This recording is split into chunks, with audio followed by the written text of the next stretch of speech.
In college, my brother actually had something as simple as a muscle spasm, and it's called piriformis syndrome, and he couldn't get out of bed, he couldn't do any sports, he was in excruciating pain for months, and we couldn't figure out what was wrong with him. We got steroid injections and MRIs, and nothing was working, and finally we heard about DOs, so we took him to a DO, and he was cured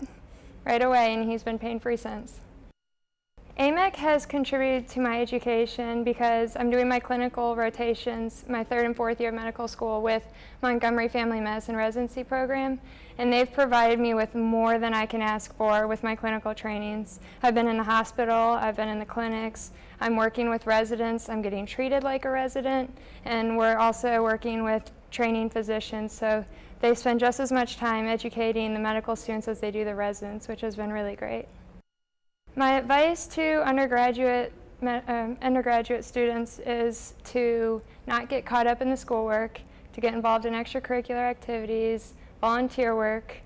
as much as you can outside of school, because the sooner and the better you get at balancing your time, the better off you'll be in medical school. I come from a long line of physicians in my family, and I feel like I have big shoes to fill. So it's very important for me to provide very good quality care to my patients in my future. And what I've enjoyed most is getting out of the classroom and finally working in the hospital setting with real patients and dealing with real problems.